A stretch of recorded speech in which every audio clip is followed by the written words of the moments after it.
আসসালামু আলাইকুম সম্মানিত প্রিয় ভাইরা, আপনারা কেমন আছেন? আশা করছি আপনারা সবাই ভালো আছেন। আলহামদুলিল্লাহ, আপনাদের দোয়ায় আমিও অনেক অনেক ভালো আছি। তো প্রিয় ভাইরা, আজকে আমি এসেছি নারকেল বাগান কফি শপ। নারকেল বাগান কফি শপ আসার পর থেকে এখানে এত সুন্দর লাগছে, খুবই ভালো লাগছে। আলহামদুলিল্লাহ, খুবই সুন্দর লাগছে। এখানে আসার পর থেকে আজকে আমরা নারকেল বাগানের কফি শপের বিশ্ব বাংলা গেটের উপরে উঠলাম। তো এত সুন্দর ফিল হচ্ছে গাইজ, এখানে এত সুন্দরভাবে সাজানো হয়েছে, আপনারা দেখতেই পাচ্ছেন। খুব সুন্দর লাগছে, খুব ভালো লাগছে। তো আমি আপনাদেরকে একটাই কথা বলবো যে এখানে কোনোদিন আপনারা আসবেন, এখানে খুব সুন্দর লাগছে। আপনারা কলকাতার যে কোনায় কোনায় থাকেন না কেন, কলকাতার যেখানেই থাকেন না কেন, আপনারা এখানে অবশ্যই অবশ্যই আপনারা এখানে আসবেন, কেন এখানে খুব সুন্দর সাজিয়েছে।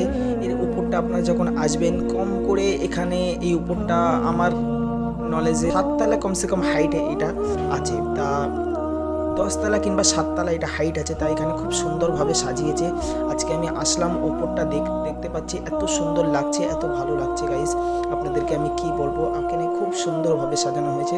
তো আপনাদের কাছে একটাই রিকোয়েস্ট রইলো, আপনারা যদি কখনো আসেন, অবশ্যই নারকেল বাগানে, আপনার কলকাতার যে কোনায় কোনায় থাকেন না কেন, আপনারা নারকেল বাগানের কফি শপে যখনই আসবেন, অবশ্যই আপনারা কফি শপের উপরে উঠবেন। এখানে খুব সুন্দরভাবে সাজানো হয়েছে।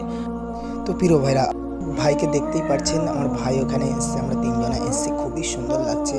তো আমার ভাই, তো গাইস আপনাদেরকে আমি একটা কথা তো বলতে ভুলেই গেছি। যখনই আমি এটার উপর দিয়ে গাইস হাঁটছি, এটা যেমন একটা ঝিনঝিনে ঝিনঝিনে টাইপের একটা হালকা হালকা নড়ছে। আমি ঠিক বুঝতে পারছি, আমি অনুভব করতে পারছি যে এটা হালকা হলেও নড়ছে। তো মাঝে মাঝে এইটা ভয়ও একটু লেগে যাচ্ছে যে এত নড়ছে, এত একটু ভয়ও লেগে যাচ্ছে গাইস। তো আপনাদের কাছে এই কথাটা বলতে ভুলে গিয়েছিলাম। তো হালকা হালকা এটা নড়ছে, এটা আমার গ্যারান্টি। তো আপনাদের যদি ভিডিওটা ভালো লাগে থাকে, লাইক করবেন, কমেন্ট করবেন, সাবস্ক্রাইব করবেন। আসসালাম।